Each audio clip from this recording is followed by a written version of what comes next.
গতকালকে বৃষ্টি হয়েছে, ঠিক কিনা?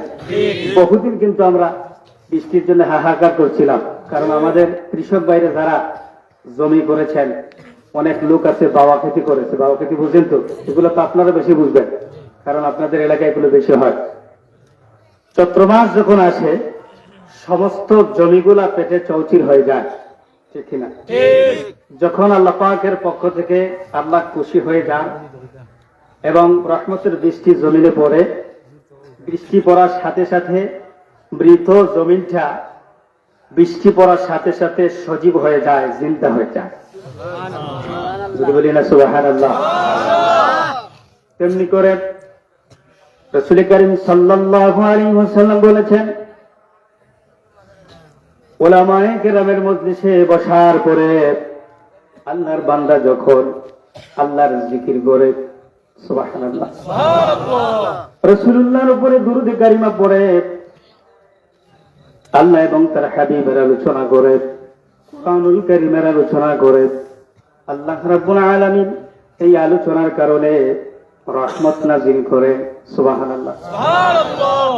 এই রহমতের দ্বারা আল্লাহ রাব্বুল আলামিন, আল্লাহর হাবিব বলেছেন, মৃত অন্তরাত্মাকে হিকমতের নূর দ্বারা, জিকির দ্বারা রাসূলুল্লাহ সাল্লাল্লাহু আলাইহি ওয়াসাল্লামের উপরে দুরূদ কারিমা যখন আল্লাহর বান্দা পড়ে, এগুলো পড়ার কারণে, কোরআন তেলাওয়াত শোনার কারণে, আল্লাহ এবং তার হাবিবের কথা শোনার কারণে আল্লাহ রাব্বুল আলামিন তার মৃত অন্তরাত্মাকে জিন্দা করে দেয়।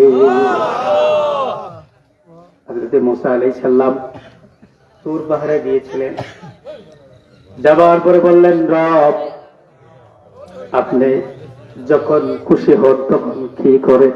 আল্লাহু আকবার। আল্লাহ রাব্বুল আলামিন বললেন, হে মুসা শোনো, আমি যখন মানুষের উপর বেশি খুশি হয়ে যাই, আমি যখন খুশি হই তখন আমার বান্দাদের উপরে আমি বৃষ্টি নাযিল করি। সুবহানাল্লাহ। কালকে বৃষ্টি হয়েছে, বৃষ্টি হয়েছে, আপনারা খুশি না বেজার? এটা রহমতের বৃষ্টি হয়েছে, আমাদের ধান ফসল এগুলো ভালো হবে, বলি না আলহামদুলিল্লাহ। এরপরে আমরা জিজ্ঞাসা করলেন, রব এরপরে যখন আপনি আর একটু বেশি খুশি হন রব্বুল আলামিন, তখন আপনি কি করেন? আমার আল্লাহ পাক বলেন, হে মুসা শোনো, এরপরে যখন আমি আর একটু বেশি খুশি হয়ে যাই তখনই আমি আমার বান্দার ঘরে কন্যা সন্তান দিয়ে দেই। সুবহানাল্লাহ। কন্যা সন্তান আছে আপনাদের? কন্যা সন্তানদেরকে ভালোবাসবেন, বলি না সুবহানাল্লাহ।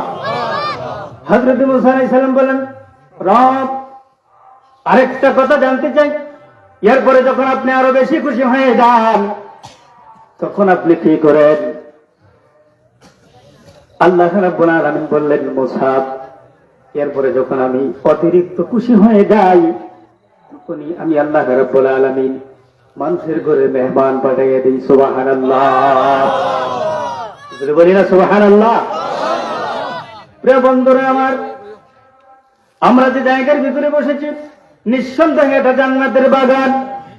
জান্নাতের বাগান থেকে যেন আমরা কেউ খালি হাতে ফিরে না যাই, এর জন্য আমরা একটু সময় বসতে পারবো তো ইনশাআল্লাহ? জোরে বলুন, পারবো কিনা? আচ্ছা, আপনাদের কাছে প্রশ্ন হলো, এটা কোন মাস? কোন মাস? ফাল্গুন মাস। আর আরবি শাবান মাস। এটা অত্যন্ত মুবারক মাস। হযরত আয়েশা সিদ্দিকা রাদিয়াল্লাহু তাআলা আনহা বলেছেন, এই মাসে আল্লাহর হাবিব যখন এই মাসটা প্রবেশ করত সাথে সাথে কোরআন শরীফ নিয়ে বসে পড়তেন। সুবহানাল্লাহ। পড়েন আপনারা কোরআন শরীফ? পড়েন তো ইনশাআল্লাহ?